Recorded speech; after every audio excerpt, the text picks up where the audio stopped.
Casa de la Diversidad. Póster Central. Periodismo en radio.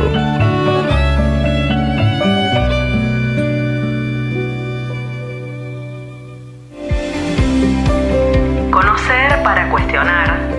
Conocer para disentir. Conocer para ser más libres. La columna de Karina Ambrogi.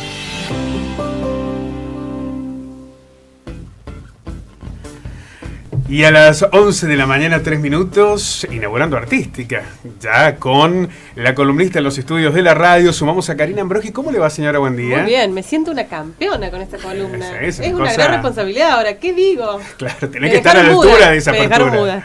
Eso es lo más complicado, la apertura te pone en un lugar... Ya voy a tener que, no sé... reforzar un poco, qué sé yo. Bueno, no sé, son formas de meter presión. Claro. Sí. Lo he recibido, así que bueno, se los agradezco, espero estar a la altura. Bueno, ¿la pasó bien en Londres? La pasé muy bien, la verdad que sí. ¿Qué les voy a decir? Todos los tickets que haya traído en pesos serán reintegrados. En pesos argentinos. No, la verdad que sí, difícil la situación pero bueno, nunca me imaginé que iba a dar este salto. De todos modos, creo que cualquiera que viaje al exterior hoy por hoy no compra con tarjeta, por ejemplo, todas las recomendaciones que hacían en plena vorágine del aumento del dólar, los que viajan ya la saben. Entonces vos te vas ya con los dólares de acá o gastás con tarjeta de débito. Así que bueno, esas cosas...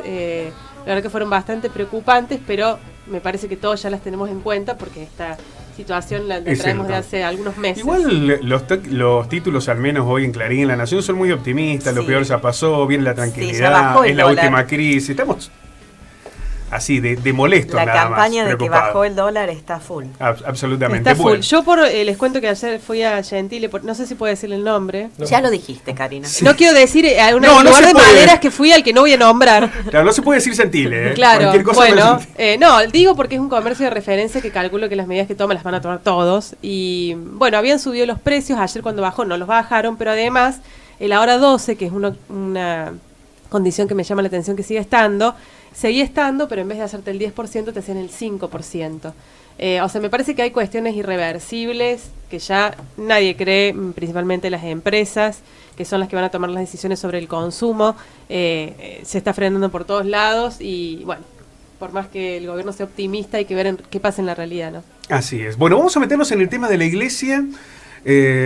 Una referencia de lo que sucede en Londres y también el debate que se está dando aquí en la Argentina ligado con la separación de la iglesia y el Estado. Claro, vamos a contextualizar porque en realidad cuando me fui estaba en pleno auge la separación de la iglesia y del Estado, los pañuelos naranjas, y de estar allá me llamó la atención ver a un sacerdote con un anillo. Entonces, bueno, le pregunté a ver por qué tiene el anillo y me dijo que era casado. Entonces le pedí una entrevista para Póster Central en exclusiva. Muy bien. Que cotizó en libras. Después lo paso al... Absolutamente. Pero bueno, no, en libras no, va a ser reintegrado, no lo pase. En pesos, pero ¿valor de cuándo? Conseguiste del 42, porque estaba 42 en ese momento. Bueno, hablamos con Vicar Berman Schumann, que es un sacerdote anglicano. Allí la iglesia anglicana es la iglesia que, bueno, justamente se crea ahí en Inglaterra con Enrique VIII en el 1800. ¿Y qué pasaba? Este señor sentía que la iglesia no lo representaba porque él se quería separar, tuvo varias esposas, muchas de las cuales mató, asesinó. Entonces, ¿qué dijo? Construyo mi propia iglesia de la cual soy el líder espiritual. Construyó así la iglesia anglicana, que hoy por hoy es la que más adeptos tiene en Inglaterra. Solamente el 7% son católicos.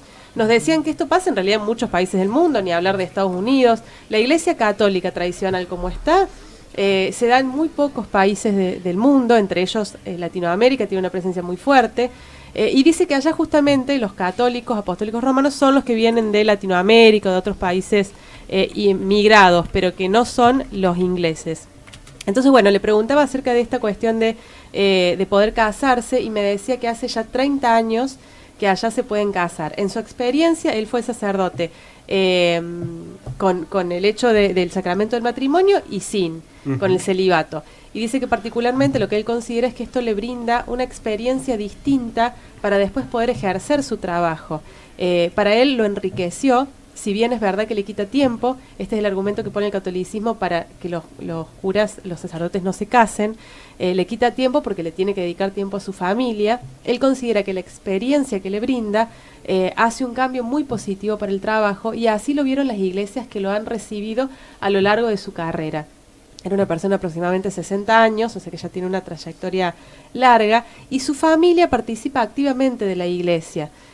Siempre que los curas están casados, viven en la parroquia, y la familia es parte de todos los diferentes trabajos que hay en la iglesia. Lo que me decía también es que él tiene amigos católicos, curas católicos, que le cuentan que está siendo muy difícil. Hay muchas iglesias con cupos vacíos de curas, justamente por este esfuerzo tan grande que se les pide del celibato. Que él considera que si la iglesia avanzara en ese sentido, no habría tanta faltante de curas católicos. Del mismo modo, hay curas anglicanos que por razones políticas o religiosas se pasan al catolicismo, y en este caso el catolicismo, como el matrimonio es un sacrilegio, o sea, es un acto sagrado, les permiten que sigan casados, los aceptan casados y reciben a sus familias. No es lo que pasa por lo general, pero sí pasa. Lo otro que me llamó la atención es que las mujeres allí también son sacerdotas. O sea, la mujer está en igualdad de condiciones que el hombre para dar todos estos sacerdocios. Y lo que me decía es que él considera que aporta una cuestión especial, así la dijo, porque... Cumpliendo el mismo rol, digamos, pleno. El mismo de rol, Ajá. pleno. O sea, las mujeres son iguales a los hombres. ¿Por qué en la Iglesia Católica o en la Anglicana anteriormente no pasaba esto? Porque se supone que la figura de Jesús es de un hombre. Él dijo, esto es mentira, porque en realidad Jesús era humano. Y me encantó esa frase porque en realidad es lo que reivindica el feminismo en el mundo, el feminismo bien entendido, no el feminismo despotricado. En realidad lo único que pide el feminismo es que nos tratemos como humanos, independientemente de nuestra genitalidad. Del mismo modo lo entiende la Iglesia Anglicana, y a su vez él decía que era muy positivo porque la mujer aporta otra visión. Recordemos que tanto allá como acá, muchas veces los curas, los pastores, los religiosos o las monjas ofician de psicólogos de las personas. Lo mismo que pasa acá en Argentina, acompañan procesos complicados. Entonces, cuando se trata de mujeres que a lo mejor van con problemas que tienen que ver con un maltrato, con una situación de violencia, es muy difícil que te reciba una mujer.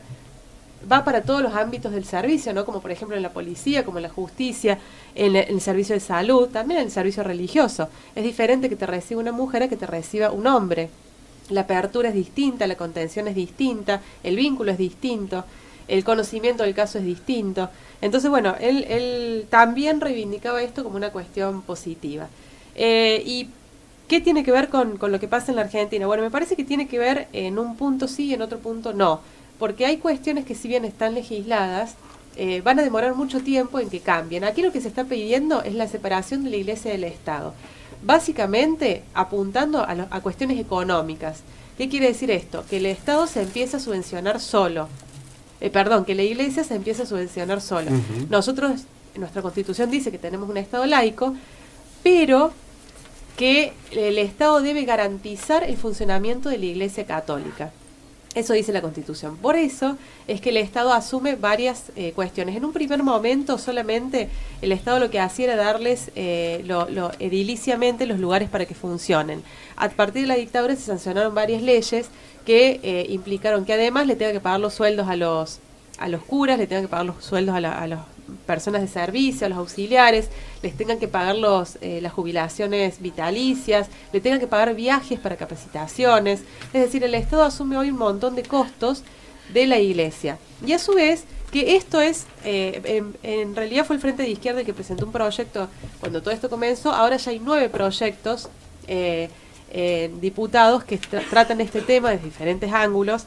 Pero lo más importante, porque el Papa ahí nomás salió a decir que dejaran de financiar a la Iglesia. De hecho, el arzobispado ya emitió un comunicado en el que van a desvincularse del Estado, pero lo van a hacer paulatinamente. O sea, progresivamente están evaluando diferentes alternativas de para financiamiento. no caer con un desfinanciamiento total, digamos. Claro, pero aceptando que ellos también están de acuerdo.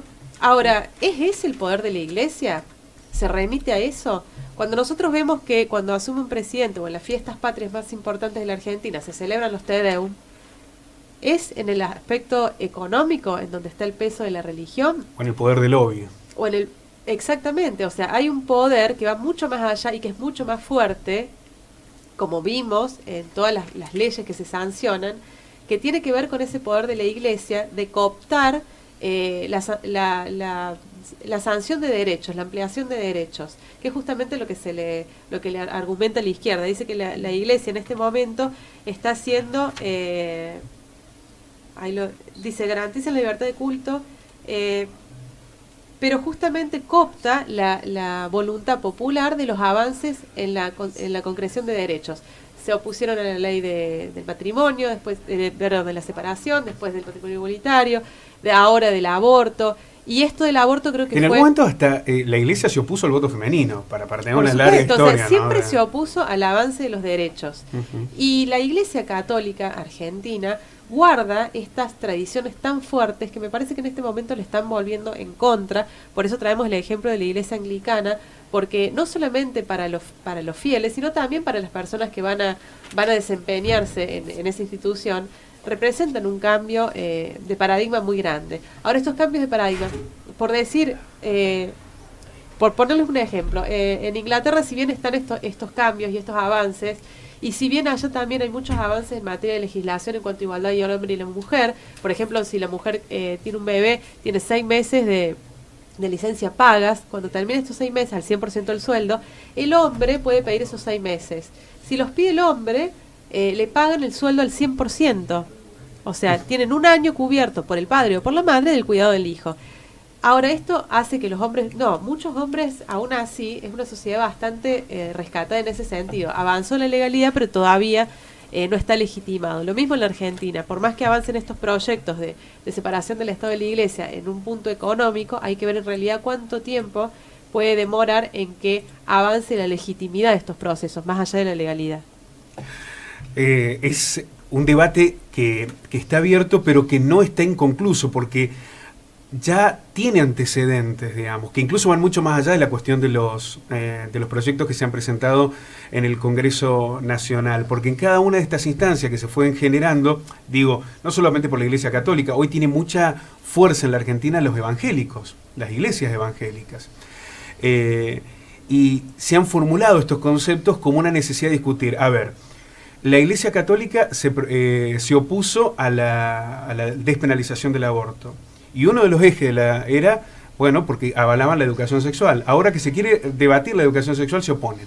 No, ellos se opusieron a la ley de educación sexual en su momento. La Iglesia Católica trabajó en pero contra. Pero señalaron que era una necesidad, digamos, que la educación sexual podía ser una salida para evitar los abortos. Bueno, ahora que lo quieren debatir, también se oponen. Entre ellos, el principal vocero es el ex obispo de Río Cuarto, ahora arzobispo de Rosario, Monseñor. Lo que pasa es que, Martín. ahí nos podemos remitir a ese audio que hicimos con esta filósofa boliviana que decía que en realidad sus objetivos son más oscuros, o sea, sus objetivos por lo general están ocultos detrás de todas estas reivindicaciones como el salvemos las 2 vidas.